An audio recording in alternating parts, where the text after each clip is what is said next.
акындык качан башталды эле, анан ошол нерсеге эмне түрткү болду? Акындар тарыхта ары сыяктуу болушкан. Кыргыздар тууралуу, жаштары тууралуу, суктангандыгы жөнүндө кеп болчу. Мен отура албай ыйлагам. Маданиятты кандай туура түшүнсөк болот? Маданият жашоо. Өз ата энеңизден кичинекей кезде кандай дайым эсте кала турган, дайыма эстеп жашай турган тарбияны алдыңыз? Эң күчтүү деген атам ыйлап атканы менин сезимиме ушунчалык катуу сокку болду. Эмнеден улам сиз айтыштарга чыкпай калдыңыз? Кармай турган жерден кармайт экенсиңер да. Ушул бакыт деген түшүнүктү кандай түшүнөсүздөр? Үй бүлөсү ынтымакта, тартипте бекем адам дайыма ийгиликке жетет.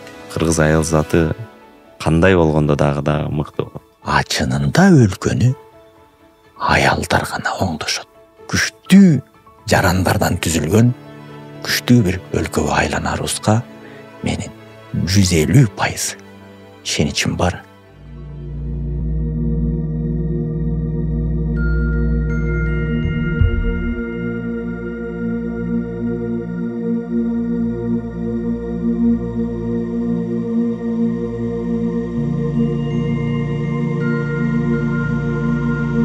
Ассаламу алейкум, кадырлуу көрүүчүлөрүбүз, эфирде Заман подкасты. Биз дайыма заманыбыздын эң бир мыкты алдыңкы инсандарын студиябызга чакырып, маанилүү баарлашуу түзгөнгө аракет кылабыз. Бүгүн да студиябыздын коногу өзгөчө бир адам. Бул маегибизди биз көптөн күткөнбүз. Балким биздин көрүүчүлөрүбүз, жалпы кыргыз эли күткөн десем жаңылышпайм. Учурдан пайдаланып, биз дагы өзгөчө бир ыраазычылыгыбызды билдирип айтабыз. Бүгүн студиябыздын коногу кыргыз эл акыны, белгилүү айтылуу Аалы Тулкучев байкем. Студиябызга кош келдиңиз. Кош көрдүк. Учурдан пайдаланып, биз дагы ушул көрсөтүүбүздүн башкы демөөрчүлөрү Тоолор брендине чоң бир ыраазычылыгыбызды билдирип, бүгүнкү көрсөтүүбүздү баштайбыз. Ал байке, сизди ошол элибиз мыкты акын деп баарды билишет. Анан негизги акындык качан башталды эле? Анан ошол нерсеге эмне түрткү болду? Рахмат сурооңузга.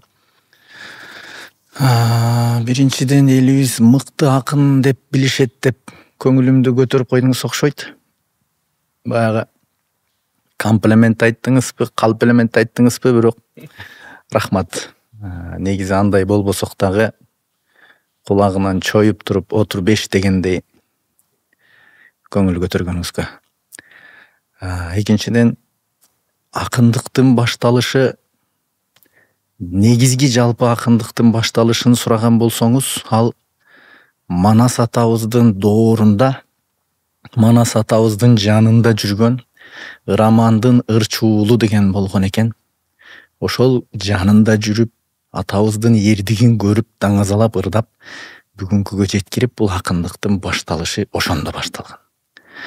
Жеке менин өзүмдүн чыгармачылык жолумдун башталышы болсо, биз кичинекей кезибизде, айылыбызда, мектебибизде Алымкул Үсөнбаев, Эстебес Турсуналиев, Замирбек Үсөнбаев, Абдылда Нуралиев, Асанкан Жуманалиев сыяктуу белгилүү адамдар болор эле. Ошолордун сүрөттөрү илинип, анан биз ошолордон таасирленип, кичинекей айылдан ушунча залкарлар чыкса, анан ошолордой болгубуз келип, ошол шык берди окшойт. 5 классымда биринчи жолу ыр жазгам. 8 классымда манас айтып көргөм. 10 классымда жамакта ырдап көргөм. Анан 2003 жылы биринчи жолу айтыш коомдук фондусуна бардым. 2005 жылы республикалык айтыш конкурсунда баш байке уткам.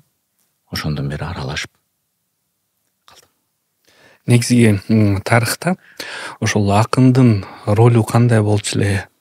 Анан мындай тарбия маанидеби же саясий маанидеби мындай кандай роль ойночу эле да? Акындар тарыхта ары сыяктуу болушкан. Арылар гүлдөн гүлгө учуп, конуп, алыстыгына карабай, ошол жерден чогултуп келип туруп бал жасап адамдарга берген сыяктуу. Ал кезде массалык маалымат каражаттарынын жоктугунан Акындар бир айылдан экинчи айылга, экинчи айылдан үчүнчү өрөөнгө кыдырып жүрүп, уккан, билген маалыматтарын кийинки айылга жеткирип ырдап жүрүп, жаңылыктан жаңылык, кабардан кабарды жеткирип, элди маалымат менен камсыздап турган. Мындайча айтканда, массалык маалымат каражаттарынын ролун акындар ойногон. Акындар коомдун агартуучулары болгон. Бул илгерки. Азыр ага муктаждык жок. Бизде маалымат алуу булактары өтө өнүккөндүктөн азыр акындарды бир көңүл ачуучу айтыштардан гана, концерттерден гана көрүп калдык. Мен айым билем да, байкелерибиздин көптөгөн концерттерине барып жүрөбүз. Көп жактарда акындарыбызды алып байкемди көрүп жүрөм. Анан акындар өзгөчө ойлонушат, Деңиз байке. Ой жүгүртүүсү дагы аябай бат болот. Бир маалыматты мындай жакшы бат эстеп каласыздар да, менин баамымдачы. Ошондуктан негизинен акындардын ушул ой жүгүртүүсү кандай болот байкем мындай? Сизден бир угалы, өзүңүздөн бир ой жүгүрткөндө негизи эле ой сиздер үчүн кандай нерсе? Ой, биринчи ой деген сөздүн өзүн талкуулап көрөлү, анан ой жүгүртүүгө өтөлү. Жарайт. Эми билбейм, ар ким ар кандай болжолдоп түшүнсө керек. Жеке менин оюмда ой деген бул адамга Кудай тарабынан берилген бир курал, кылыч сыяктуу курал экен да. Эгер аны туура эмес жолго шилтеп алсаң, зыянын көрөсүң, а туура жолго шилтесең, пайдасын көрөсүң. Сезим айбанаттарда бар. Акыл периштелерде бар.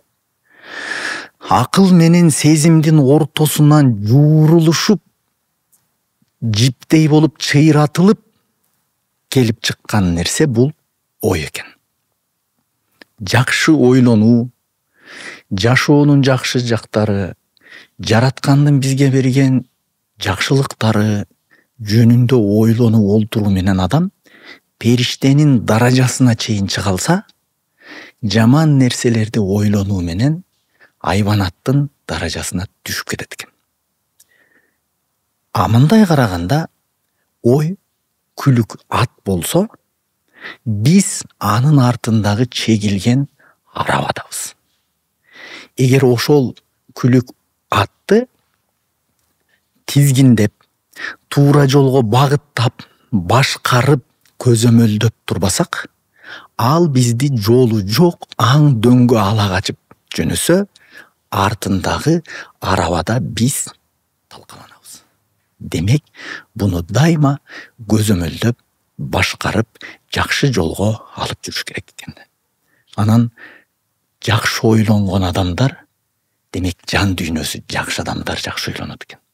Жан дүйнөң кандай болсо, сөзүң дагы, ырың дагы, оюң дагы ошондой жыттанат экен. Демек, жакшы адамдар гана башкалар жөнүндө жакшы ойлоно алат экен. Кудай бизди ошондой жакшы ойлонгондордун катарында кылсын. Ал эми акындардын ой жүгүртүүсүн, ар бир акындын ой жүгүртүүсү ар кандай болсо керек. Нурсултан байкагандай, кээде акындар бир тезирээк ойлонууга туура келет да. Илгери бизде кичинекей кезибизде чоң балдар эмне экестүүсүңбү деп дилдеп коюшчу да. Бир эле учурда ал ырдап аткан акындын ырын угуп, экинчи учурда ошол акынга кандай жооп берем деген ичинен ырын токуп, бир учурда ушул экөөнү жогу жыйынтыктап алып кете алат да. Ошондой бир өзгөчөлүктөр болот. Анан жакшы ойлонгондор, жакшы адамдар көп болсун. Ошол ой жөнүндө сөз болуп калыптыр. Негизи акындар чындап мындай даанышман кишилер болушат. Анан Албайке, ошол жаштар эмне жөнүндө ойлонуш керек? Жаштар, жеке менин оюмда, жашоого койгон адамдын бир максаты болуш керек да. Себеби азыр максаты жок адамдарды максаттуу адамдар башкара турган заманда жашап атабыз. Убакыт тар. Мындай учурда жаштар бир максатты коюш керек дагы, ал максат эч качан адамдарга зыян алып келбей турган, тескерисинче коомго пайда алып келе турган максат болуш керек. А ошол максатка жетиш үчүн убакыт тар, өмүр кыска, жол алыс.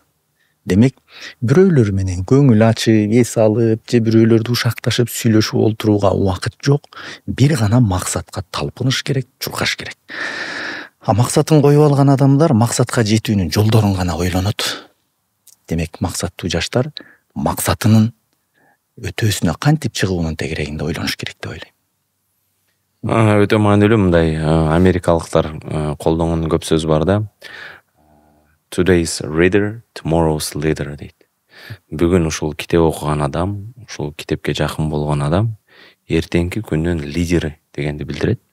Ошондуктан буюрса мына Алып акем өзү дагы ушул билим багытында көптөгөн ушул жаштарга, айрыкча ушул өзү төрөлүп өскөн айылда, ушул райондо, ушул облустук даражада, ушул республикалыкка чыгып көптөгөн биздин балдарыбыздын келечегине жакшы бир салым кошуп келесиз балким. Муну биз интернет мейкиндигинен көрүп окуп турабыз. Мына сиздер ушул жакшы ОРТдан болсун, жалпы мындай жакшы жыйынтыкка келген балдарга колдоо көрсөтүп, мотивация берип, дем берип, жакшы бир белектерди берип жүрөсүздөр жыл сайын. Жыл сайын аларга ушул мыкты мотивациялык балким семинарларды өткөрүп жүрөсүздөр. Андыктан мында бир буюрса ушул кантип буга келип калдыңыз, бул дагы ушул ишиңиз кандай бир натыйжаларды берип атат. Ошол тууралуу да бир аз сөз кылып өтсөңүз. Бир окуя бар го. Бирөө үйүнө дем салдыртайын деп молдо чакырыптыр да.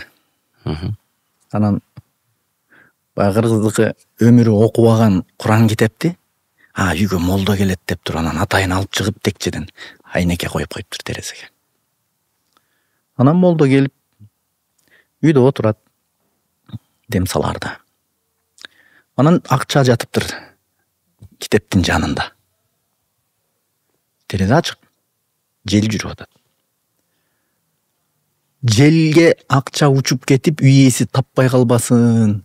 Куран терезесине турганына караганда бул киши күнүгө Куран окуйт окшойт. Ошо окуп атканда ичине таап алат болуш керек деп акчаны алып туруп Курандын ичине салып коюптур. Молдо кеткенден кийин тиги киши шекчийт экен. Акчаны алып кетиптир. Чыдай албай анан кийин бир жума чыдап анан чалат экен. Молдоке кечиресиз. Сиз келип кеткенде терезеде акчам бар эле, айта албай уялып отуруп бирок айтууга туура келди. Ушу сизден башка эч ким алган жок. Десе молдо ыйлайт экен.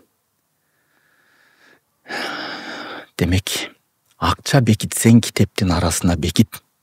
Азыр адамдар китеп окубай калды деген чын турбайбы?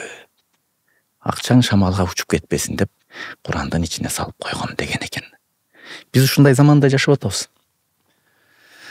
44 райондун ичинде Бишкектин 4 районун алып таштаганда биздин Манас району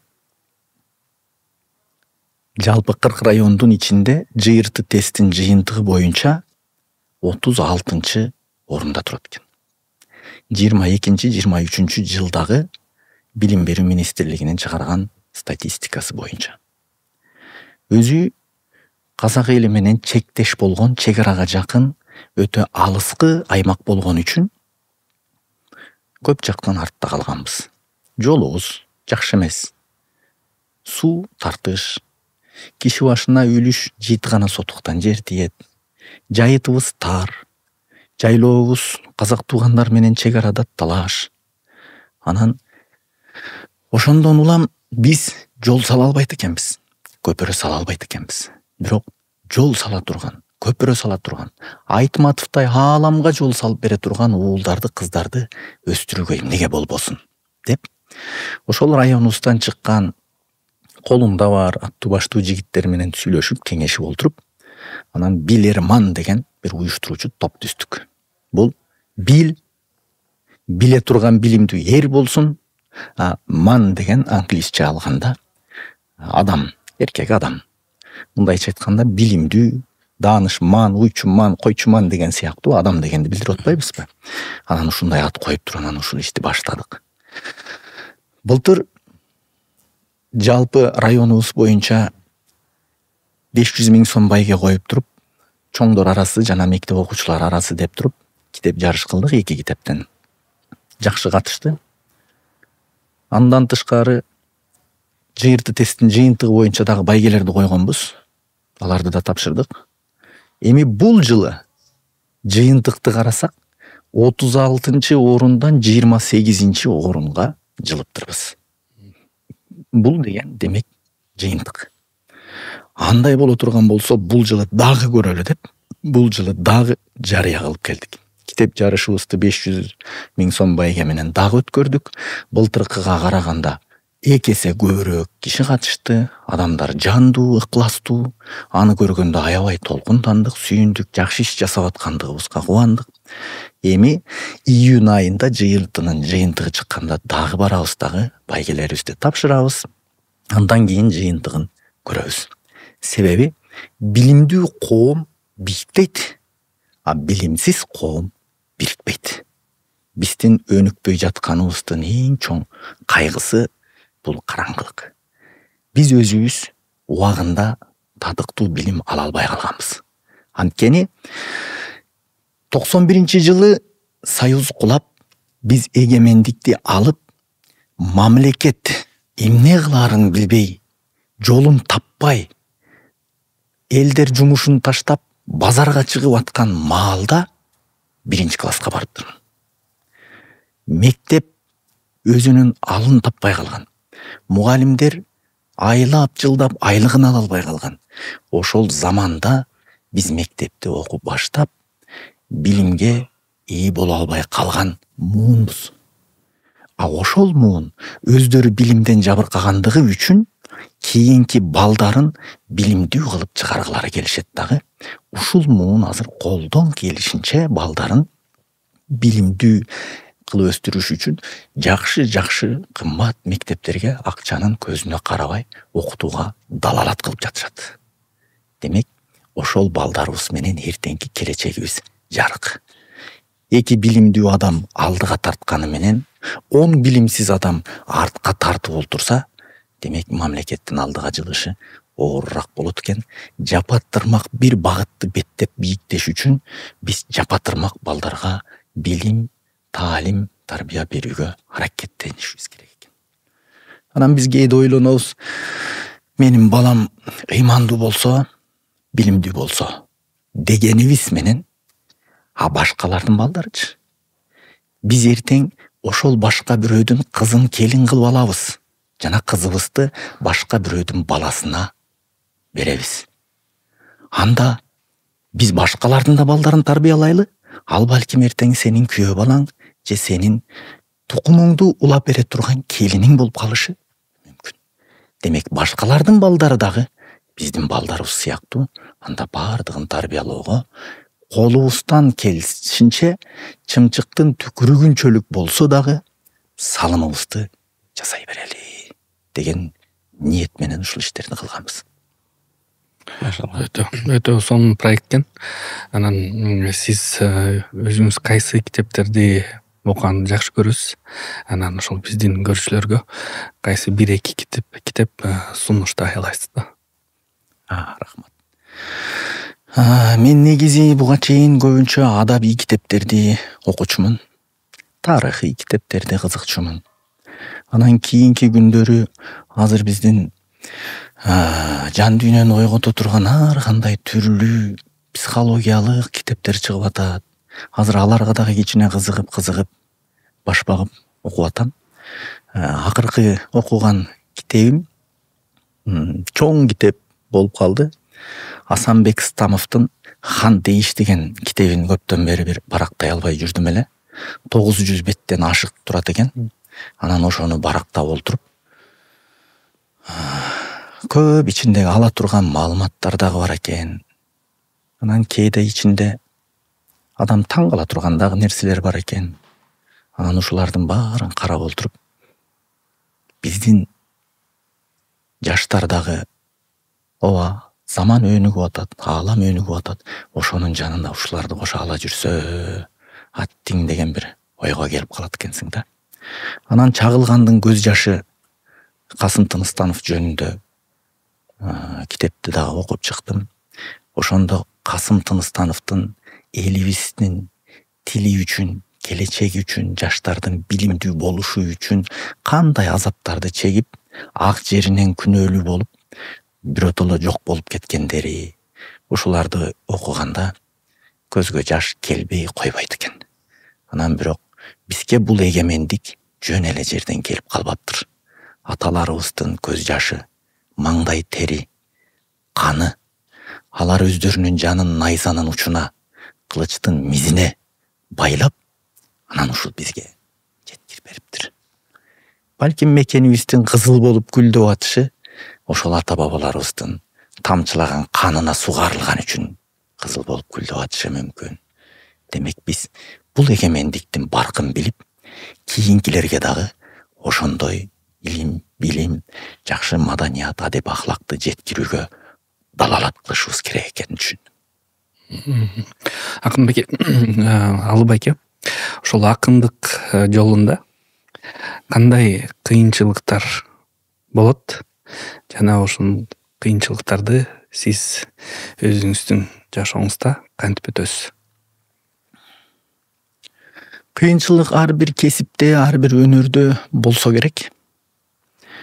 Бирок акындардын кыйынчылыгы ырдап аткан учурда биринчиден ырдын ылдамдыгы менен ойду чогултуп редакциялап, мындайча айтканда, жетише албай калышың мүмкүн.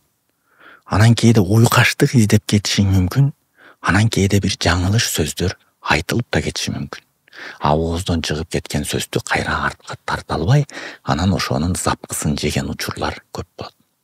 Анткени чуркаган адам чалынат, а сүйлөгөн адам жаңылат да.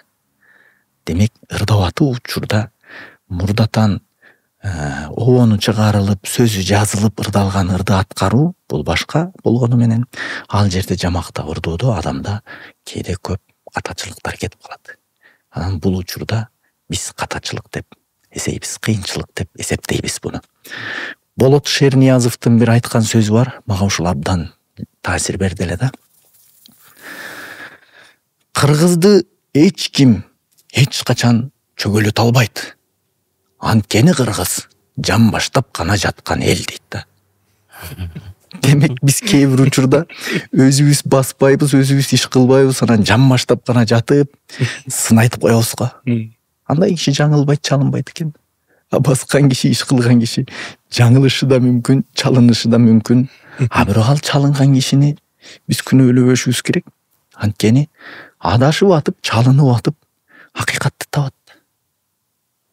Бир алым ушундай сөз айткан экен.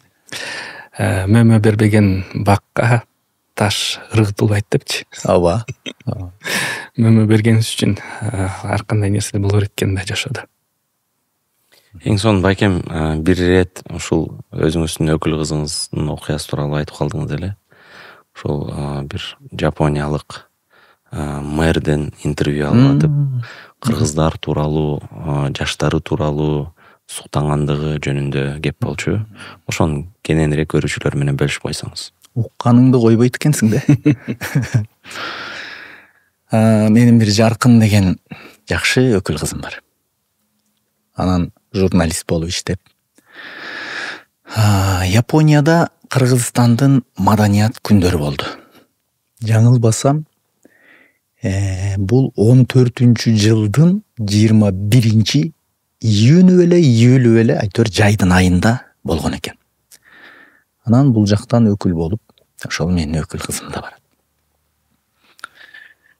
Ягохама деген шаарынын мэри, аты Кобаяши деген киши экен.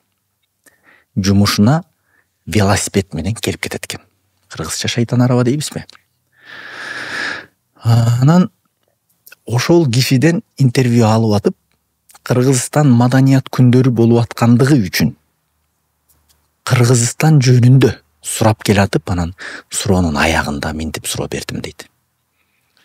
Сиз Кыргызстандын келечегине кандай карайсыз деген суроону берсем, ал киши мындай жооп бериптир. Мен Кыргызстанды чындап келсе көргөн эмесмин, жакшы билбейм. Бирок ал өлкөнүн келечегин ушундай өнүккөн бир өлкө катары көрөм.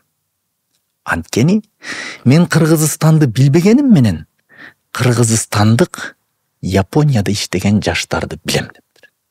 Алар жумушунда, окуусунда үйрөнүп аткан тажрыйбаны биз сөзсүз мекенибизге барганда колдонобуз дегендерин уктум. Демек, дүйнөнүн булуң бурчундагы жүргөн ар бир кыргызстандык жаштар мекенине үйрөнүп келүү үчүн бал чогулткан ары сыяктуу дүйнөгө чачырап кеткен болсо, анда алар дүйнөнүн ар кайсы өлкөсүнөн тажрыйба топтоп барып мекенине колдонсо, анда бул өлкөнүн келечеги укмуш өнүккөн өлкө. Анын жанында биздин Жапондун жаштары май челпектин ортосунда жалаң бардын үстүндө жашагандыгы үчүн келечек жөнүндө көп ойлонушпайт деп айтты десе, мен отура албай ыйлагам. Өкүл кызымдын көзүнчө ыйлагам, токтоно албай. Көзүмө жаш келип. Анан мен ушундай үмүт кылам. Азыр биздин чет өлкөдө жүргөн жердештерибиз, мекендештерибиз, алар чет өлкөгө чыкканда тилден кыйналды, билимден кыйналды, заманбап техникадан кыйналды. Анан алар өздөрү кыйналгандан кийин балдары кыйналбай жашашы үчүн тилди дагы, ошол эле айтини дагы, компьютерин дагы замандын бүгүнкү ылайыктуу жолун балдарына колдон келишинче үйрөтүшүп жатышат. Демек, ошол балдар бирок бир өкүнүчтүүсү мекеним Кыргызстан дебей калбаса экен. Биз аларга колдон келишинче кол сунуп турсак экен деген тилектерим бар. Анан биз Швейцарияга барганда бир Асан деген байкени уктук. Ошол жакта өзү көз доктуру экен дагы, чоң бир оорукананын башкы врачы экен. Алмаз, Медет деген байкелерибизди билебиз. Американын Чикаго шаарына барып, кыргыздын балдарын окута турган мектеп ачып атат. Качан, кайсыл тарыхта кыргыз Тээ океандын аркы бетине барып мектеп ачты эле. Эмил деген бир жигитти билчүмүн. Фейсбуктун башкы офисинде иш кылган. Анан ушундай дагы да канча санаса санак бүтпөй турган биздин мыкты уулдарыбыз, кыздарыбыз бар. Алардын мекенге болуп аткан тоодой салымдары да бар. Демек, биздин өлкө сөзсүз өнүгө турган, гүлдөй турган өлкөдө. Андан тышкарыда бир нерсени айткым келет. Тарыхта кайсыл элди караба, державасын чоңойтуш үчүн, империясын чоңойтуш үчүн башка элдерге кол салышы, башка элдердин канын төгүшү, башка элдердин канына кол жуушу болуп келген көрүнүш. Бирок биздин элибиз эч качан эч кимге кол салбаптыр. Согушса бир гана өзүнүн мекенин, эли жерин коргоо үчүн гана согушкан экен. Демек, биздин элибиз колун кан менен жуубаган таза элбиз. Ондай тазалык жерде калбайт. Кудай Таала сөзсүз түрдө бизди бир күнү болбосо бир күнү дүркүрөтүп өстүрөт. Себеби канчалаган бизден да чоң, бизден да көп, саны боюнча дагы көп элдер мамлекети жок, жери жок, герби жок болуп кетти. Бирок биздин элибиз аз болсо дагы саз болуп, эли, жери, герби, мамлекети, туусу сакталынып калышынын өзү бул Кудайдын бизге берип аткан мээрими, рахматы деп билишибиз керек. Алып эке, маданият жөнүндө сөз болуп калыптыр. Негизи ошол маданиятты кандай туура түшүнсөк болот? Себеби ар кайсы адамдар маданиятты ар кандай түшүнөт экен да. Негизи маданият деген эмне? Маданият деген бул жашоонун, адамзатты өнүктүрүүнүн тандалып чыккан бир жолдору. Маданият жашоо. Маданият десе эле биз сөзсүз сахна анан ырчы деген бир түшүнүккө келип алдык. Жок. Дасторкондо отуруу маданият. Кеп маданияты деген бар. Бирөө сүйлөп атканда сөзүн бөлбөш керек. Ат бастыруу маданияты бар. Улуу кишилер ат бастырып баратканда жанынан татырактатып чаап өтпөш керек. Отуруу маданияты, экөөңөр олтурсаңар ортоңорго келип мен кысылып отуруп алганым, бул дагы маданиятсыздык. Ар нерсенин өзүнүн маданияты бар. Эшиктен киргенде оң бут менен аттап, чыгып кетип баратканда сол бут менен чыгып кетүүнүн өзү маданият. Үйгө киргенде коноктор менен учурашканда ар бири менен кол алышып учурашпай, жалпы мындай салам айтып учурашуунун өзү маданият. Анткени алар тамак үстүндө олтурганда сен эшиктен колуңду жууп келдиңби, жуубай келдиңби, бул адамдарга шек жаратып коет. Бул да маданият. Мындайча айтканда, маданият деген бул адептүү жашоо деп түшүнөм. Эми эң бир сонун байкем ушул жогоруда сиз дагы ушул буюрса биздин чет өлкөдө билим алып аткан жаштар Кыргызстанга ушундай бир келип кызмат кылса, ушул алган тажрыйбасын Кыргызстанды бир өркүндөтүү үчүн, гүлдөтүү үчүн колдонсо деген бир ойду бөлүштүңүз. Буюрса бирок ошондой адамдарды бир гана чет өлкөдө эмес, Кыргызстанда дагы, мисалы үчүн менин да балдарым бар, баарыбыздын балдарыбыз бар, Кудайга шүгүр. Аларга дагы ушул кыргызга болгон сүйүү, тилибизге, маданиятыбызга, үрп-адатыбызга болгон сүйүүнү кандай өстүрсөк болот, патриоттуулукту аларда кандай тарбияласак болот, кантип аларды ушундай бир ошол сезимдер менен, ойлор менен мындай бир тарбиялап, алардан мыкты атуу, мыкты кыргыздын кызын чыгара алабыз. Чет өлкөдө дегеним, чет өлкөдөгүлөрдө коом, чөйрөдө мүмкүнчүлүк жок болуп атат да.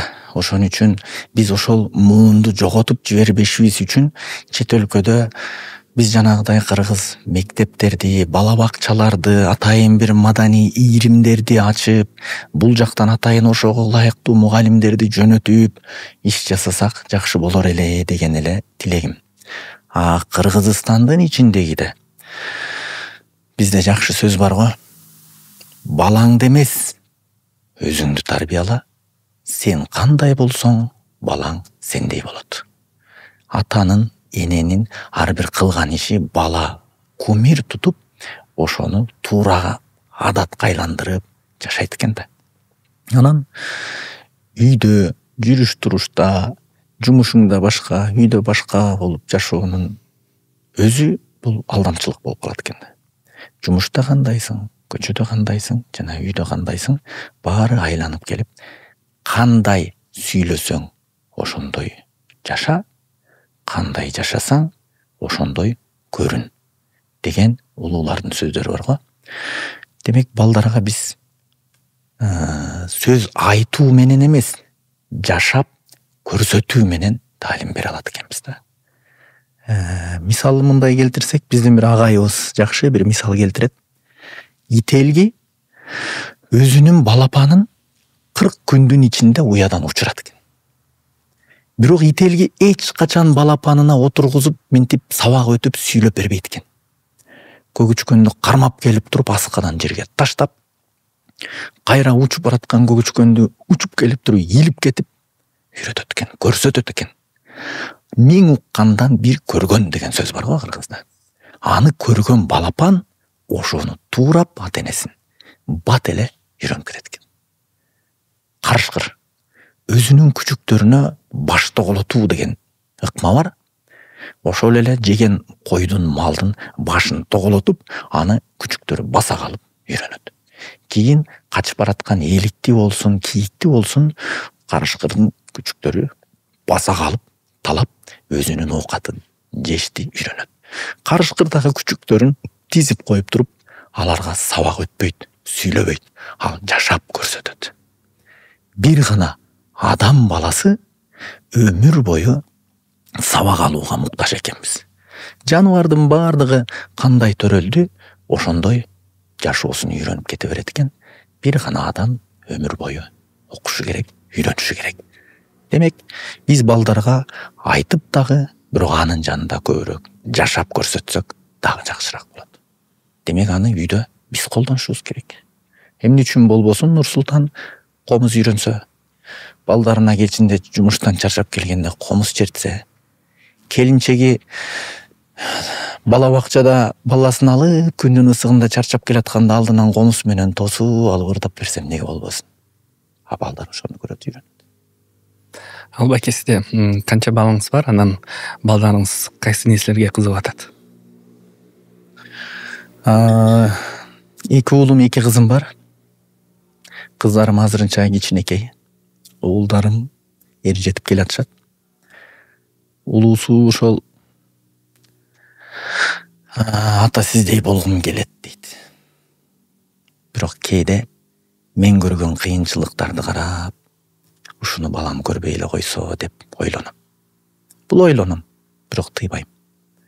Эми өзү билсин. Бала да дагы далай өзгөрөт көз караштары.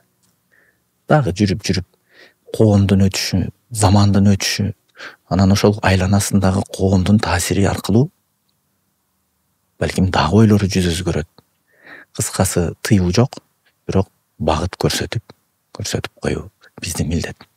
Анан улуусу өзү жылкыга кызыгат, анан чыгармачылыкка кызыгат.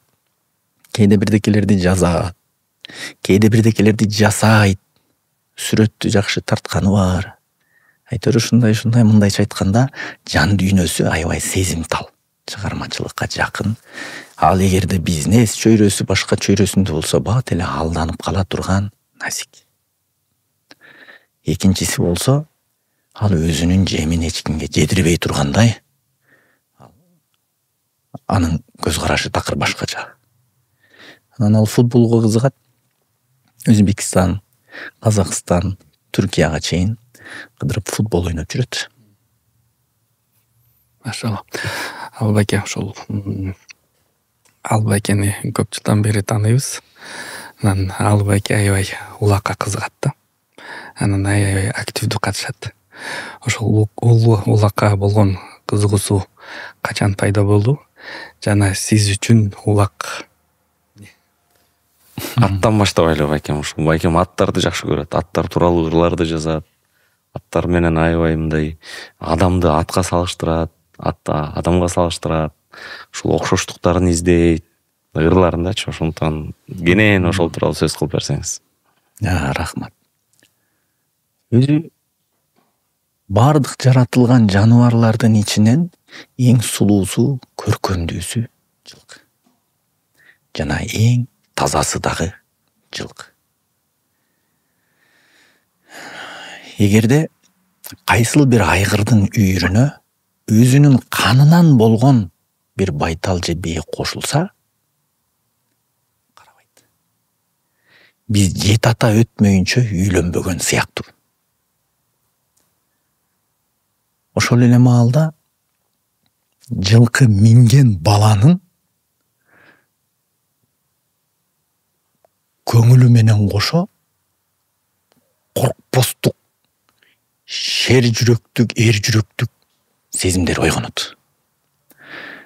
Биз антеннаны, телевизорду жакшы тартыш үчүн бийиктетип койгон сыяктуу, ат минген адамда башкача бир илхомдор пайда болот, эргүүлөр пайда болот. Ат адамдагы бир чарчоолорду, жагымсыз, негатив жагдайлардын бардыгын өзүнө соргуп алат. Ат ушунчалык ээсине берилип кызмат кылат. Ал сени дайыма күтөт. Келатканда чөп саласың, жем саласың, же суу карасың, же сабиз алып келип берип, алма алып келип берип коюу менен аттын көңүлүн алып, аны сылап сыйпап олтуруунун өзү бир рахат. Ат чөп жегенде кырт деген үн мээге массаж.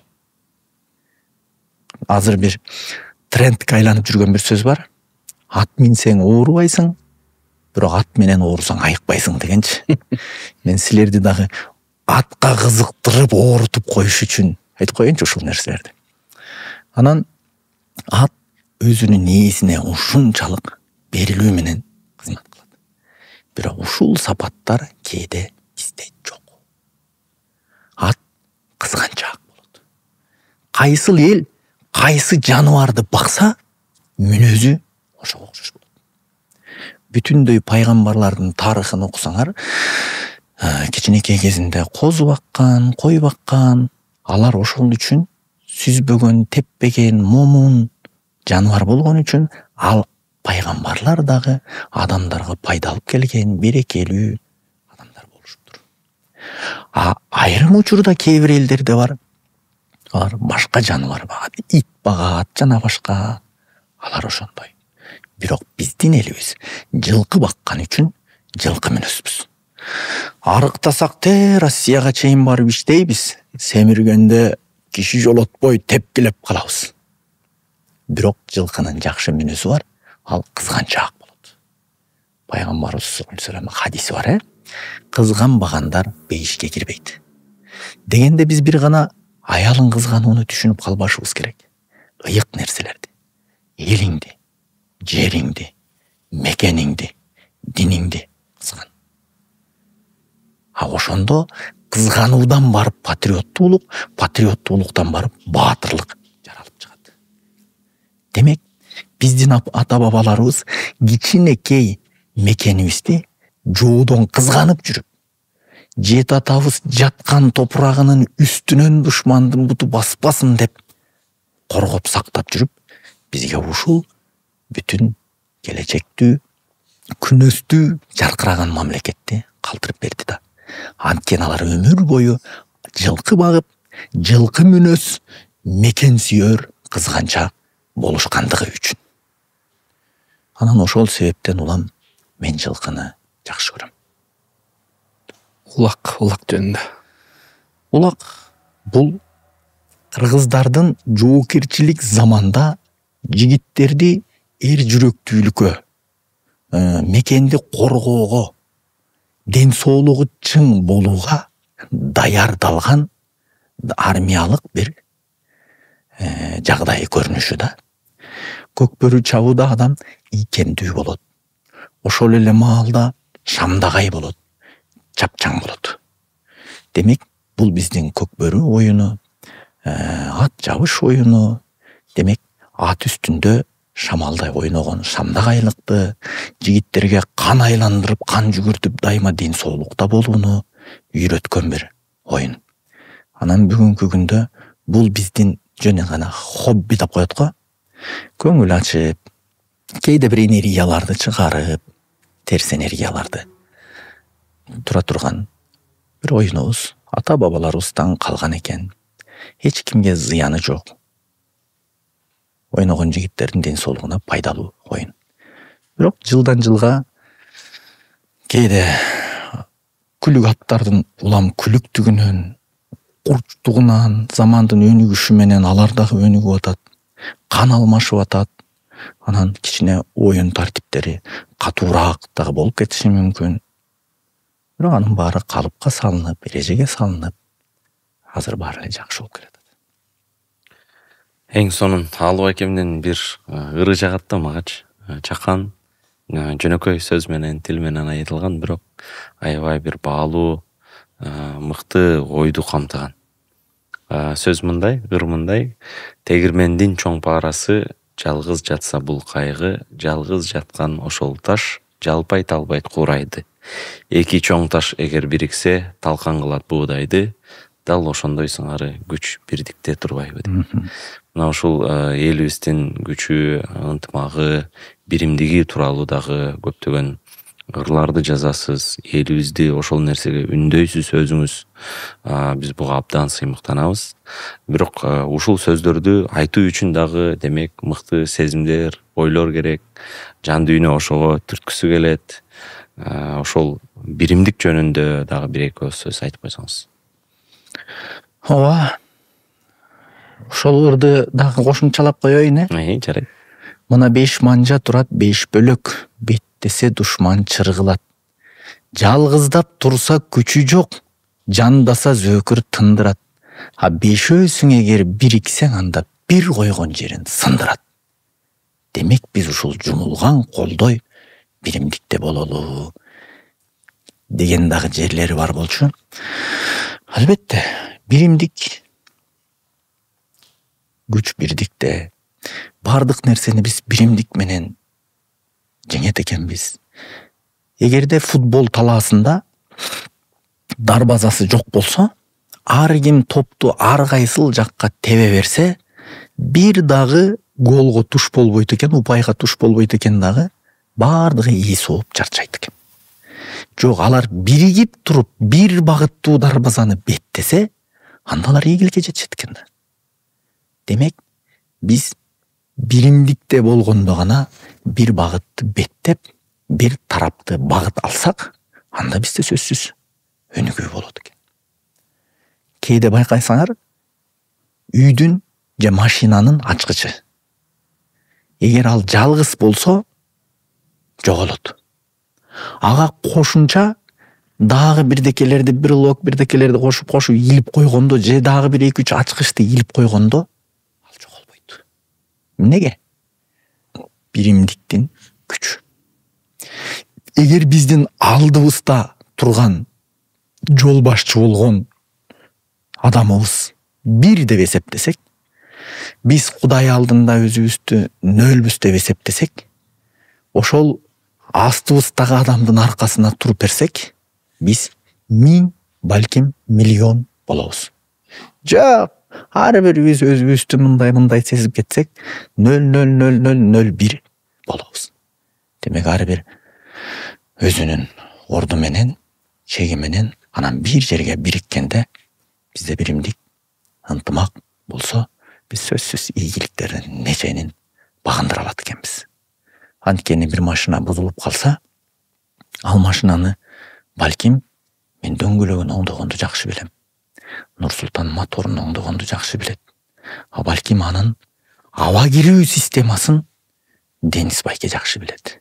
А үчөөбүз бириксек, бир машинаны бат эле курап коебуз да. Элибизде биримдик болушун, ынтымак болушун дайыма тилейбиз. Анан эми азыр заман ушул, кээде той топурга чакырып коет го. Кээде бошойбуз, кээде бошобойбуз, шартка байланыштуу. Анан түндүк менен түштүктүн кызы үйлөнүп аткан болсо, сөзсүз барам да, аракет кылам бошогонго. Эмнеге? Анткени ал экөөсү бирин-бири сүйүп үйлөнүшкөнү менен артында ата-энелерде каада салт аркы берки боюнча бир аз түшүнбөстүктөр обязательно деп коебуз, сөзсүз түрдө болот. А ошол нерсени жайпап, таңазалап көтөрүп кетиш үчүн сөзсүз түрдө барам. Бу дагы болсо, биздин элибиздин бири-бири менен аралашып, ынтымакта, биримдикте болушуна кошуп аткан бир салымым деп ойлойм. Байкем, Дениз байке, ушул мыкты бир ойчулдун сөзү эсме келип отурат.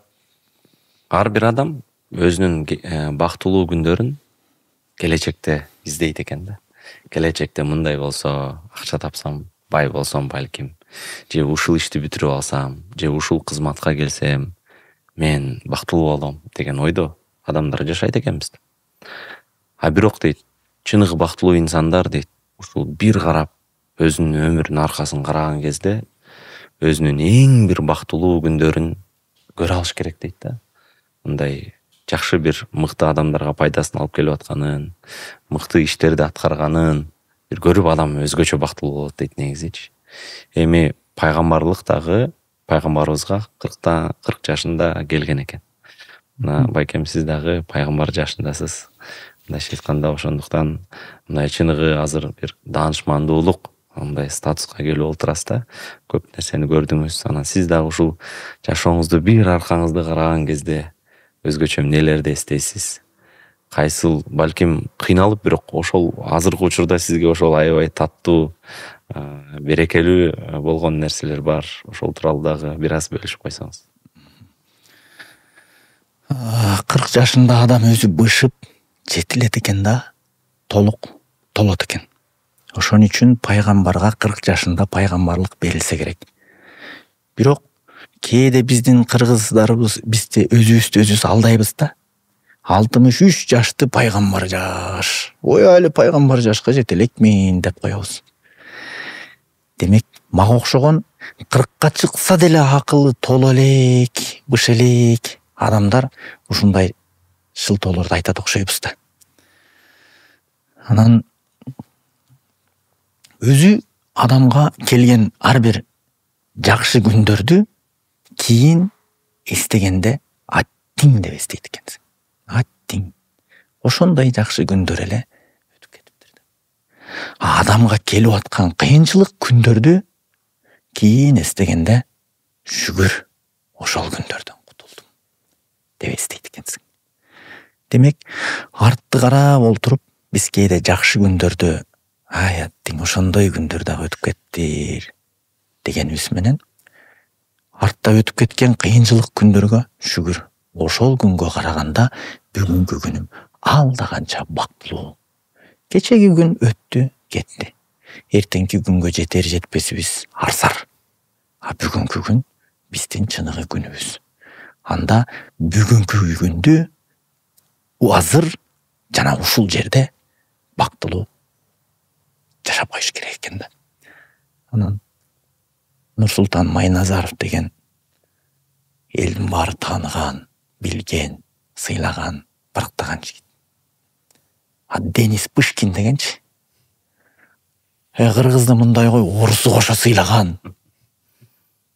Ошондой кадыр барктуу аалымдар менен катарлаш, тизелеш, тизгиндеш жүргөн жигит. Анан ушул эки киши мени эфирине чакырып монтип баарлашалы деп атса, ушундан өткөн бакыт барбы? Балким үйдө отуруп аялың менен чай үстүндө баарлашып отура албай урушуп кетесиң.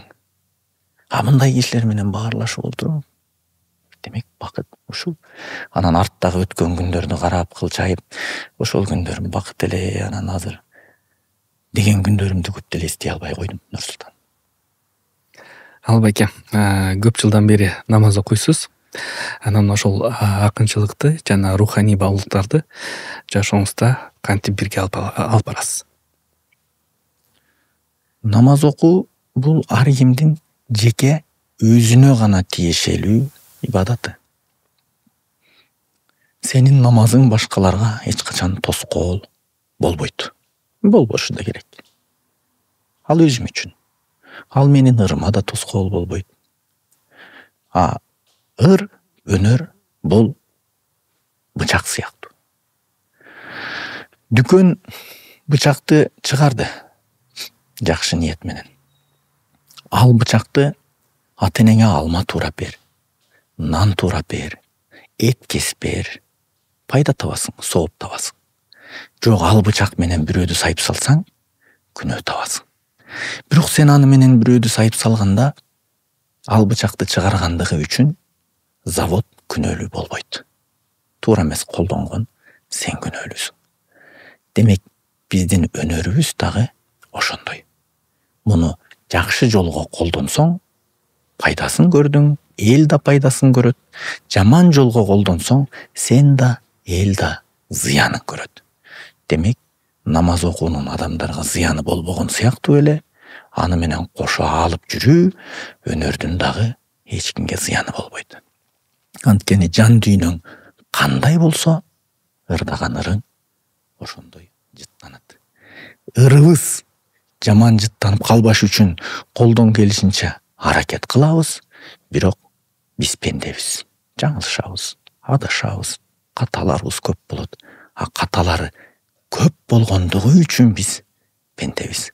Анткени Алла Таала кечиргенди абдан сүйгөн зат болгон үчүн өзүнүн пенделеринин жаңылышып, анан кайра келип кечирим сурап турушун каалайт экен. Биз дайыма келген конокторубузга көбүнчө Денис байке менен байкасам, мындай биз сыйлаган, эл сыйлаган адамдар чакырабыз да. Анан үй бүлөлүү адамдарды көбүнчө чакырат экенбиз. Ошондуктан байкем көптөгөн үй бүлөлөргө өрнөк болуш үчүн сизге да бул суроону берели. Сиз балдарыңызда кандай кыргыздын баалуулуктарын тарбиялап өстүрүүгө аракет кыласыз? Негизи эле балдарыңызды кандай үстүнөн келгенде тарбиялайсыз жана өз ата-энеңизден кичинекей кезде кандай дайым эсте кала турган, дайыма эстеп жашай турган тарбияны алдыңыз? Бир аз бөлүшүп койсоңуз. Мен бир окуямдан айтып берейин да. Ал кезде мен кичинекей бала элем, атам бар болчу. Анан менин атам өзү бою 1,90 ашык, анан балбан, эңишке күрөшкө түшкөн. Биздин районубузда УАЗик деген илгерки директорлор айдап жүргөн машинаны монтип көтөрүп кеткендегиси менен таанылган балбан киши эле да. Анан балалык сезим менен мен ойлочумун, эң биринчи Кудай күчтүү, андан кийин Манас атам күчтүү, анан эле үчүнчү менин атам күчтүү деп ойлочумун. Анан бир күнү кечинде күүгүм кирип калган. Эшиктин алдында тепкичте атам отурат. Атамдын жанында мен отурам. Мен апама жардам берип, картошка арчып, кечки тамакка отургам. Үйүбүздүн маңдайында чоң дөң бар, дөңдүн башында мүрзө. Чоң атам менен чоң энем ошол мүрзөдө. Атам унчукпай отурган. Бир маал деле атам: балам, сенин го атаң менен апаң жаныңда. А менин ата энем тетиги дөңдүн астында. Мен аларды аябай сагындым. Алар азыр кандай абалда жатты экен, деди да. Бурулуп атамды карасам, мына жеринен мындайынан жашак атыптыр. Менин балалык түшүнүгүмдө адам ыйлайт десе эле, баягы бирөөгө капа болгондо же таяк жегенде биз чыңырып ыйлайбыз го, ошондой ыйлайт деп ойлочу экем. Бирок көрсө аталар үн чыгарбай дагы жүрөктөн ыйлайт экен да. Ошондо атамды бурулуп карап алып, атамдын ыйлап атканын көрүп, эң күчтүү деген атам ыйлап атканы менин сезимиме ушунчалык катуу сокку болду. Менин атам да ыйлайбы деп, атамды аябай аяп кеттим. Кучактадым, кош ыйладым. Бир күнү сагынган учур келет экен. Анан азыр атамды аябай сагынам. Анан сагынганда айылга барам, мүрзөсүнө барам, кадимкидей сүйлөшөм, жеңилдеп калам. Анан үйдө атам китептерди аябай көп окучу. Анан бизге көп жомоктордон, окуялардан айтчу. Атына мени учкаштырып алып, анан көп сөздөрүн сүйлөп айтып берчү. Баарын эстейм, сагынам. Анан мен китеп окуй баштадым. Атамдын китептерин барактасам, атам тамеки чегип атып китеп окуп, анан тамекинин күлүн барактардын арасына түшүрүп деле минтип барактап кетип бериптир. Мен өзү тамеки чеккенди аябай жаман көрөм. Бирок атамдын тамекисинин күлүнүн жыты мага ушунчалык жагымдуу болду. Атаңдын өзүнүн караанын мындай кой, жытың мындай кой, күлү. Анан китептерин карасам, маанилүү сөздөрдүн алдын сызып окуптур. Атам китеп жазган жок. Азыр бизге акыл айтпайт, жок. Бирок окуган китептериндеги маанилүү сөздөрдүн алдын сызуу менен бизге дагы деле сабак берип атат. Демек атам ушул нерсеге маани берчү турбайбы? Анда мен ушундай болууга аракет кылбаймынбы? Деп бүгүнкүгө чейин ойлоном. Анан бир күнү балдарым ойноп атат. Карап отурам. Анан мен мынтип ойлондум. Балам, силер али жашсыңар да, билбейсиңер. Бир учур келет. Силер да мен атамды сагынгандай мени сагынасыңар. Ошол кезде менин караанымды эмес, ырдаган ырларымды, жазган ырларымды интернет бетинен издеп, сагынганда угуп, көрүп кала турган убакыт келет. Ошондо балдарым менин кандай ырымды угуш керек.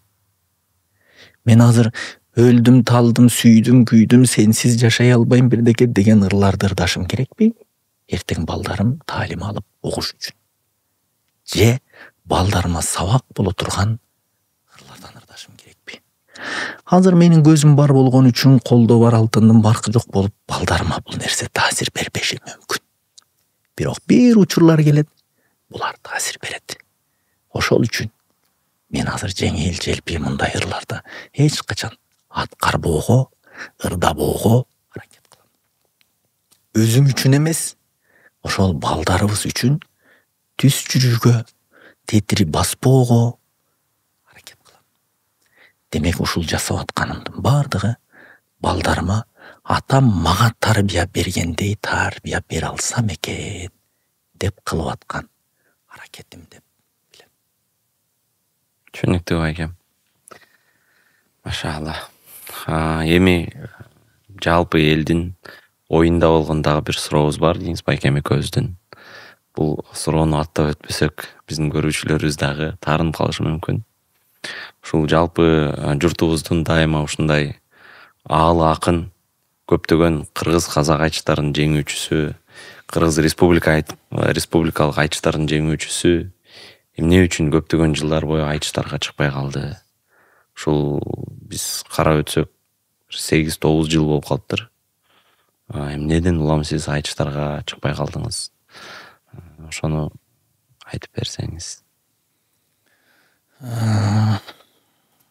Кармай турган жерден кармайт экенсиңер да. Бул тема мага аябай оор тема. Жүрөгүмдү тилип, канатып кете турган тема. Анын өзүнүн бир себептери бар. Эми ал айтыла турганда сөздөр бар, айтылбай тургандагы сөздөр бар. Ошон үчүн мен муну көп жерде айткым келбейт. Силер элестетсеңер, мен мектепте алгебра, геометрия деген сабактарды жакшы окуй алган жокмун. Анткени багытым акындык өнөр болгондон кийин мектептен баштап адабиятты, тарыхты жакшы окууга аракет жасадым. Демек, мектеп учурунан баштап мен акын болууга даярдандым. Институтту 5 жыл окудум. Ал жерде дагы акындык боюнча үйрөндүм. Жашоодон тажрыйба топтодум.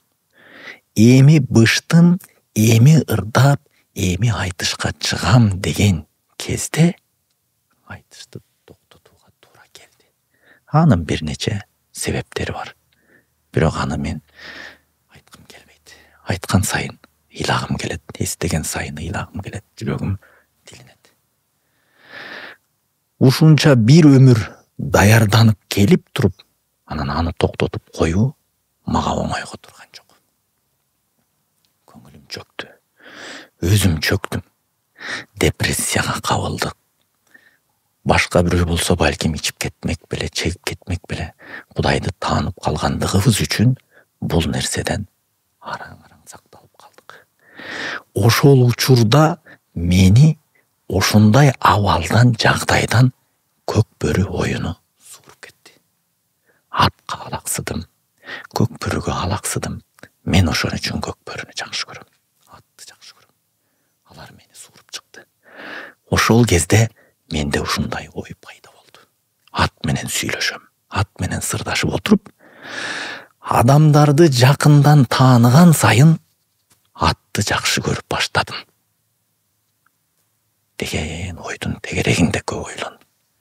Анткени атка сырыңды айтасың, ал башка эч кимге айтпайт.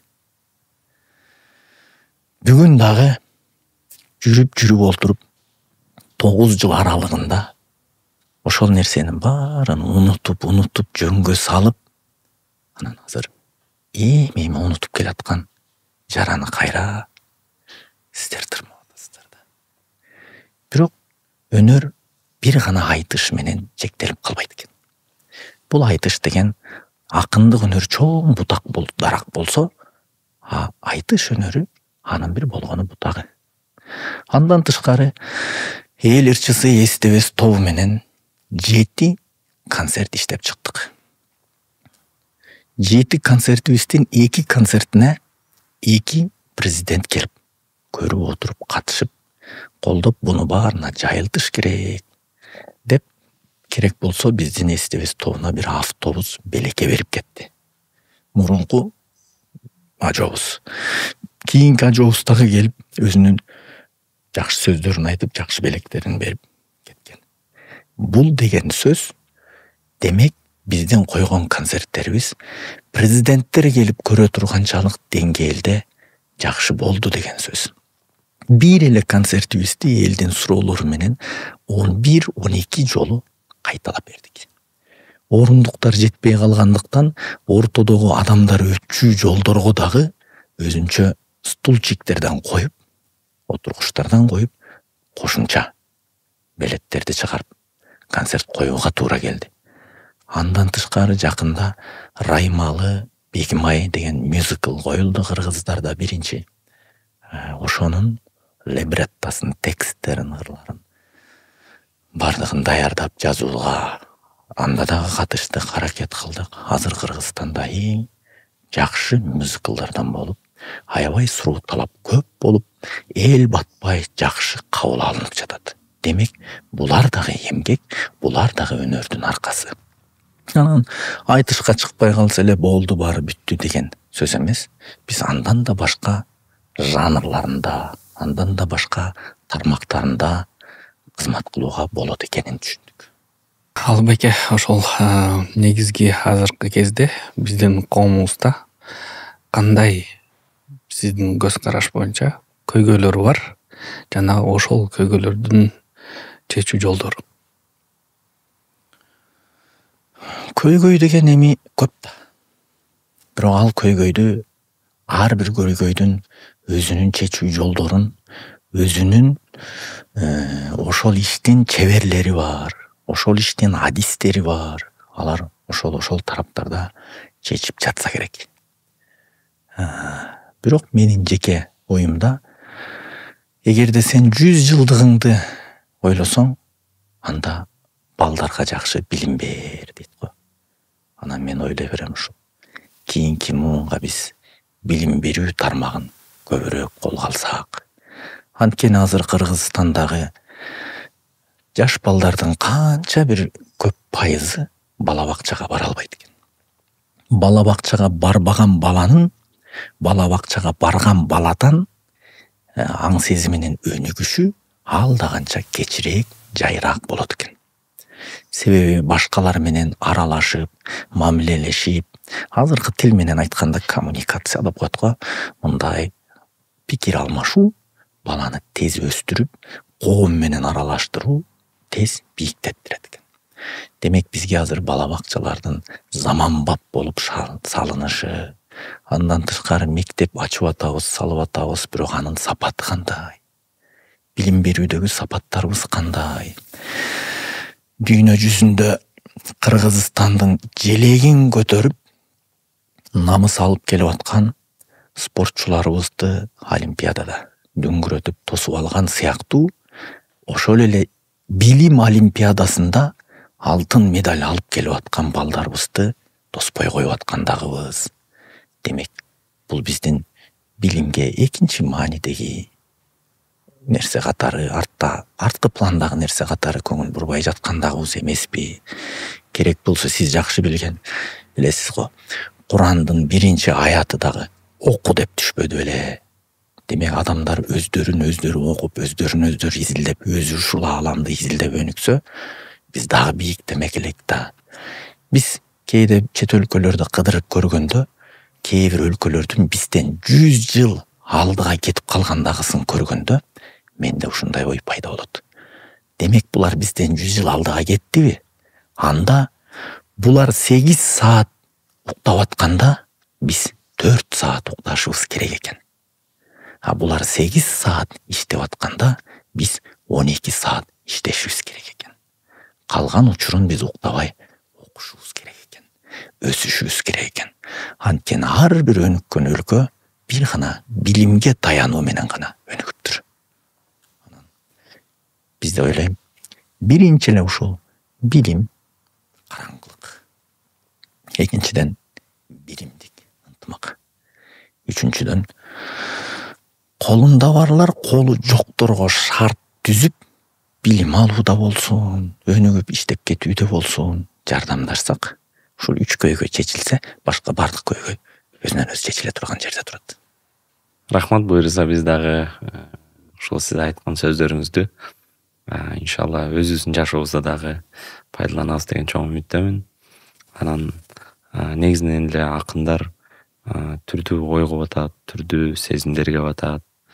Анан ушул бакыт деген түшүнүктү кандай түшүнөсүздөр? Жеке өзүңүз кандай түшүнөсүз? Бакытты ар ким ар кандай түшүнөт. Себеби ар кимге ар нерсе бакыт экен да. Бирөөгө байлык бакыт, бирөөгө бийлик бакыт, бирөөгө даңк бакыт болушу мүмкүн. Бирок мен бул көп жылдан бери эле ушул нерсени айтып келем. Мен үчүн бакыт, эгерде сен бир кимдир бирөөдү жакшы иш жасап туруп сүйүндүрсөң, сен жасаган ишке ал сүйүнүп жатса, анын сүйүнгөнүн бул жакта карап туруп кайра өзүң сүйүнгөн учур чыныгы бакыт экен да. Ошол нерсенин даамын таткандан кийин адамдарды сүйүндүрүүгө колдон келишинче шашып калат экенсиң. Аттин кээде колдон келбейт.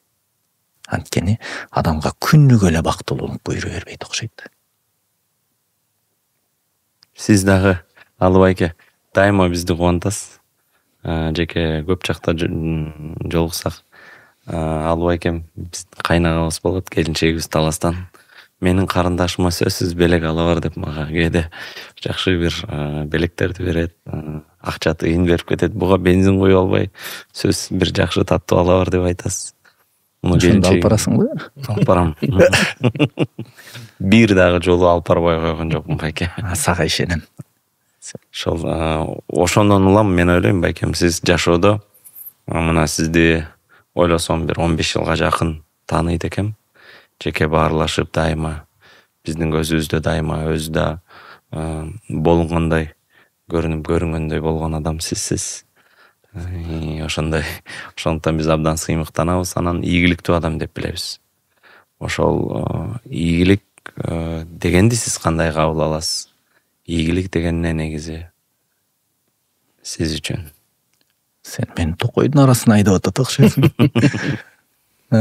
Биринчиден, ийгилик деген сөздүн өзүн чечип алсак, менин жеке түшүнүгүмдө, балким данышмандар, акылмандар өздөрүнүн даражасында бийик ойлонот чыгар, бирок мен өз деңгээлимде оюмду айтайын. Ийгилик деген жасаган ишиңдин жеңиш менен жыйынтыкталышы болсо керек да. Андай боло турган болсо, жеңишке жетиш үчүн сөзсүз тыл бекем болуш керек. Тылы бекем адам жеңишке жетет.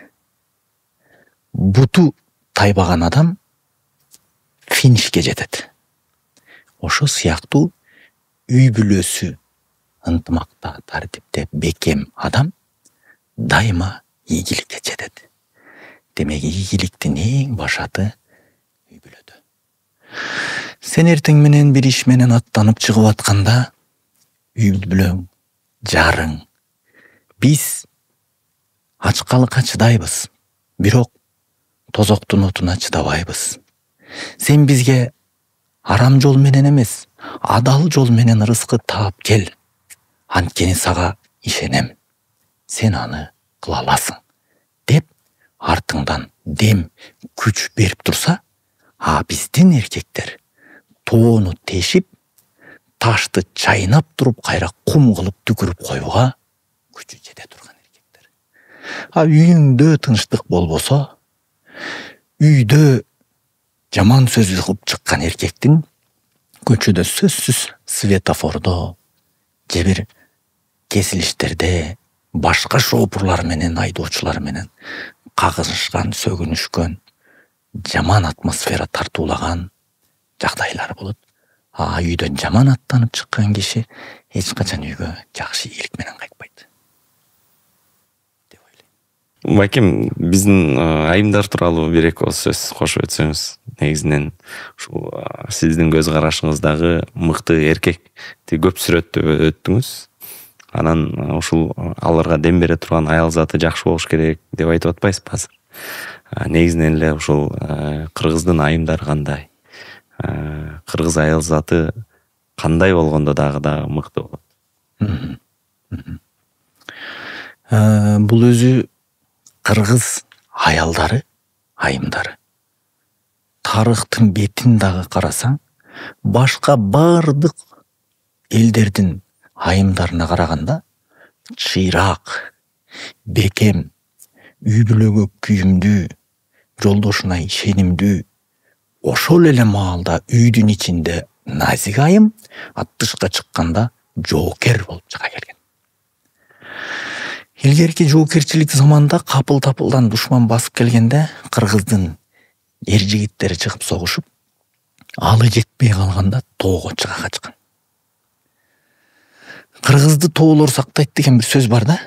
Себеби тоого чыга качканда алыстан келген жоолор жанагы сүйрөп келген куралдарын сүйрөп тоого чыга албай калчу экен. Кыргыз сай өзөнгө бекинип, анан түнкүсүн түшүп туруп анан кол салып, бырын-чырын чыгарып туруп, кайра таң атканча качып кетип калчу экен. Муну кыргыздарда ит уруш деп коет. Ит уруш тактикасы, мындайча айтканда. Ошо кезде күйөөсү жарадар болуп калган кезде, күйөөсүнүн жарадар болуп, жоокерлердин азайып, бул үйдүн коргоочусунун жок болуп калганын душмандарга сездирбеш үчүн кыргыздын кыз келиндери күйөөсүнүн жоо жарагын колго алып, кийимин кийип, төбө чачын төбөгө түйүп туруп, эркекче согушуп чыгып кеткен. Аттын үстүндө алар дайыма көчүп, беши көңөрүп алып жүргөн үчүн атта бекем отурушкан. Керек болсо кыз Сайкал, Жаңыл мырза, Курманжан датка энебиз, Зыйнат датка энебиз, четинен санасаң, четинен. Демек биздин кыргыз айымдар тирликке да бекем, жашоого да бекем, үй бүлөнү коргоого да бекем. Керек болсо күйөөсү жарадар болуп калганда, жарадар арыстандай болуп ырылдап болсо дагы күйөөсүнүн жанында коргоочу болуп туруп бере алган ушунчалык ишеничтүү айымдар болгон экен тарыхта. Бүгүнкү күндө деле жана айтпадыкпы, биз 91-жылы эгемендикти алганда биздин кыргыздын эркектери эмне иш кыларын билбей калды. Анткени ал кезде мамлекеттин берген даяр жумушун аткарып, айлык алып гана иштеп жүргөн адамдар эмне кыларын билбей кайсалактап калып, айрымдар арак ичип бөтөлкөгө түшө баштады. Ошол кезде ошол акыбалдан кыргыздын айымдар алып чыгып кетти.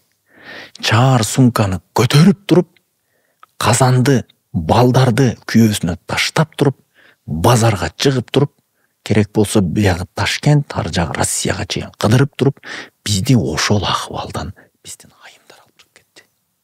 Андан кийин баранан эркектерге жетип, ошентип жашаса болот турбайбы деп, андан барып анан кийин кайра биз түйшүктү өз колубузга алып, азыр жолубузга түшүп калган учурубуз. Бүгүнкү күндө дагы эркектер белин жоорутуп, колун оорутуп, талаада иштеп ырыскы табат. Айымдар үйдө отуруп инсан тарбиялайт. Кыргызда сөз бар. Атасы жакшынын бири жакшы дейт. Энеси жакшынын баары жакшы дейт. Мен бир ырдап калган ырым бар эле. Өзүңө аял издебей, эне изде балдарга. Эне бул университет, балдарың таалим алганга. Эгерде энелер эстүү болсо, балдар сөзсүз эстүү чоңоет. Энелер ыймандуу болсо, балдар ыймандуу чоңоет. Эстүү, ыймандуу, билимдүү балдар өсүп чоңойсо, бул мамлекетке пайда. Анткени мамлекетти эркектер оңдойбуз деп ойлошот. Чынында өлкөнү аялдар гана оңдошот. Анткени биздин аялдар татыктуу тарбия беришип, эр жигиттерди өстүрүп, эл багууга жолдошот. Демек, оңдош үчүн ааламды оңдош керек адамды. Оңдош үчүн ааламды, оңдош керек адамды. Оңдош үчүн адамды ойлош керек аялды. Аялдар гана ыймандуу, эстүү кылып өстүрө алат балаңды. Демек биз айымдарга көбүрөөк көңүл буруп, алышыбыз керек болот. Эми кыргыздардын башынан өткөн дагы бир жагдайды айтайын. Көп айлана чөйрөмөн ошону көрөм. Жаш кезде, жаңы үйлөнгөн кезде жигит куру намыска алдырып, мен үйдүн кожоюну, мен башкарам, андан эч ким бийлик талашып, бийлик сураган деле жери жок. Бирок бул куру намыстын аркасы менен аялына кордук көрсөтүп жүрүп, ичип келип жүрүп, аялынын нервин жеп жүрүп, 50 жашка чыкканга чейин аялынын нервинин жарымын жеп коет экен. Бирок ал аял жаш болгон үчүн 50 жашка чейин нервинин жарымын сактап калат экен. 50 жаштан кийин эркектин энергиясы азайган кезде жарым нерви желип калган аял кайра күйөөсүнүн нервин жеп баштайт экен. Баягы жаштыгы өтүп 50 жашка чыгып калган эркек анан аялы нерв жеп баштаганда көтөрө албай калат экен дагы, эркек тез эле өлүп кете берет экен. Ал жөн эле өлүп кетпей, балдарына жарым-жартылай нерви жок, ден соолугу кеткен, оорулуу бир энени калтырып кетет экен. Кийин ал бала чет өлкөгө чыгып окуюн, бир нерселер үйрөнөйүн десе, апасы жарым-жартылай оорулуу.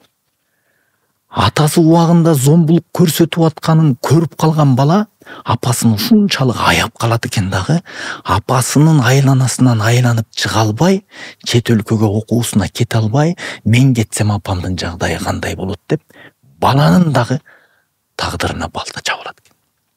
Ошентип аталар өзүнүн кыска жашаган аз келгенсип, балдарына оорулуу эне калтырып кетет экен.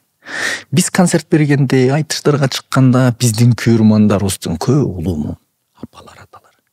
Бирок залды карасаң, залдын 97% апалар болушу мүмкүн, бирок 3% аталар болушу мүмкүн. Аталар кайда? Деген суроо туулат. Ошон үчүн бул элдин башынан өткөн нерсе, биз аны көрдүкпү? Ага биздин көзүбүз жеттиби? Анда биз балдарыбызга татыктуу эне калтыралы дагы, өзүбүз дагы ошого татыктуу узак жашоого аракет кылалы. Ал үчүн биздин айымдарыбыз ааламда жок. Керемет. Сонун айымдарыбыз бар. Ошолорду колдоп коштоп алышыбыз керек. Кудай сактасын.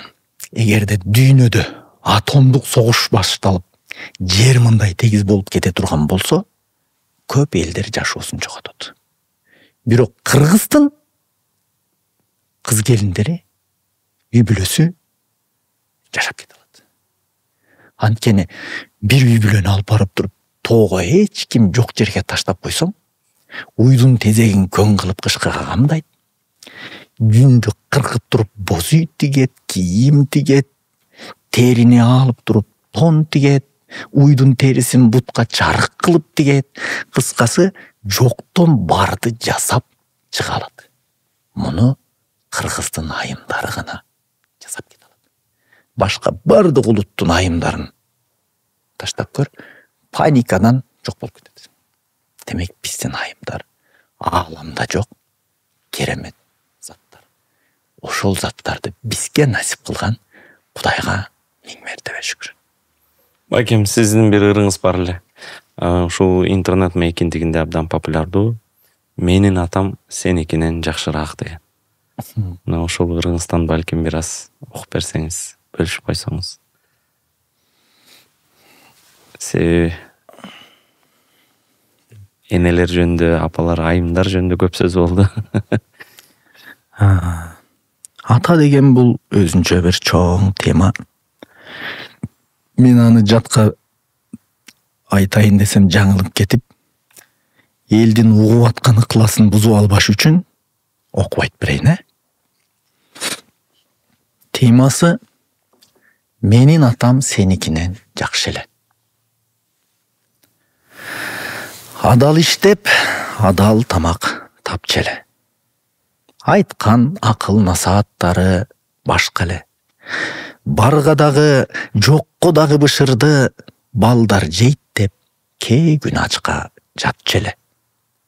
Анда билбейм, интернет не, акча не, учкаштырып минген аты кашка эле. Кулабаска кучактасам атамды, ал жаккансып ого бетер чапчеле. Сенин атаң андай эмес, пас неме. Эркек качан айфон чукуп жатчеле. Сен дейимде ат чаптырып байгеге, борпоң кылбай бышырыптыр башта эле. Түшүн уулум, бул сөзүмдү калп дебе. Сен шаардык ак кол, борпоң, ак дене. Менде күнөө аяп жүргөн силерди. Менин атам сеникинен жакшы эле. Мээнеттенип мекенине жакса экен. Мени тартпай чоң атасын тартса экен. Үмүтүм бар мурун чыккан кулактан, кийин чыккан мүйүз озуп ашчу экен деген. Башка бирөөнүн атасы эмес, негизи өзүмдүн баламдын атасын айтканым го. Дансон. Албайкем, биздин убактыбыз дагы ченелүү, ошондуктан сиз менен дагы сааттап күн түн деп отурсак болот экен. Ошондуктан бир жыйынтыктоочу бир сурообуз бар. Дайыма ушул кыргыздын келечеги жөнүндө ырдап келесиз, күйүп келесиз. Ошондуктан биздин мамлекетибиздин келечегин, биздин жаштарыбыздын келечегин сиз өзүңүздүн оюңуз менен, жүрөгүңүз менен, кыялыңыз менен кандай көрөсүз? Ошону айтып койсоңуз, бөлүшүп койсоңуз. Буюрса сиздин көз карашыңыздагы жигиттерибизди, буюрса биз дагы балдарыбызды тарбиялап чыгабыз деген үмүт менен ушул суроону узатып атам. Рахмат. Биздин мамлекеттин келечегин Кудай буйруса илимдүү, билимдүү, ыймандуу, адептүү жаштар менен өнүгүп, өркүндөгөн, башкаларга көп жагы менен үлгү болуп, башка адамдар агылып келип, ушул жерден канча рахат алып, эс алып кете турган бир өлкө катары көрөм. Буга себептер. Биринчиден, жана айтпадымбы? Биздин эл башка элге кол салып, колун кан менен жуубагандыгы үчүн сөзсүз түрдө өсө турган эл деп. Экинчиден, чет өлкөдө жүрөбүз, кайсы жерде жүрөбү, илим алып, билим алып, үйрөнүп, тажрыйба топтоп, кайра ошону мекенибизге кайтарып, өздөрү келбесе дагы ошондой жардамдарын, тажрыйбаларын бөлүшүп жөнөтүп аткандыгы үчүн өнүгөбүз.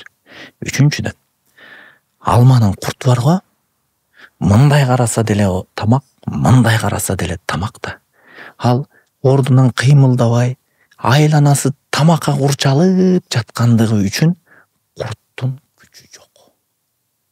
Анын жанында карышкыр 1 ай, 20 күн, 15 күн ачка, рызкысы табылса жеп, табылбаса ошого шүгүр деп, бирок өзүнүн рызкысын жанталашып, үгүрүп жүрүп, чуркап жүрүп, алышып, талашып жүрүп тапкандыгы үчүн ал көкжал.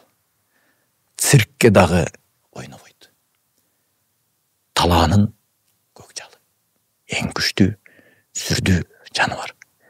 Демек, биздин дагы мекендештерибиз башка өнүккөн өлкөлөргө салыштырмалуу кыйналып жашап, өзүнүн оокатын мээнет менен, эмгек менен издеп таап, керек болсо чет өлкөлөп кыдырып, рызкысын издеп таап, илим билим үйрөнүп жаткандыгы үчүн биз күчтүү жарандардан түзүлгөн күчтүү бир өлкөгө айланарыбызга менин 150% ишеничим бар. Жана ошону Кудайдан тилеп, сурап жашап келатабыз. Чоң рахмат. Байкем, ушундай убакыт бөлгөнүңүзгө ыраазычылык билдиребиз. Биздин дагы убактыбыз соңуна чыгып калды. Учурдан пайдаланып, биз Толор брендинен бир белегибиз бар. Атайын жана жогоруда абдан жакшы айтып калдыңыз, Байкем. Кыргызды Толор сактайт депчи. Ошондуктан бул биздин ата мекендик өндүрүш, ата мекендик бренд.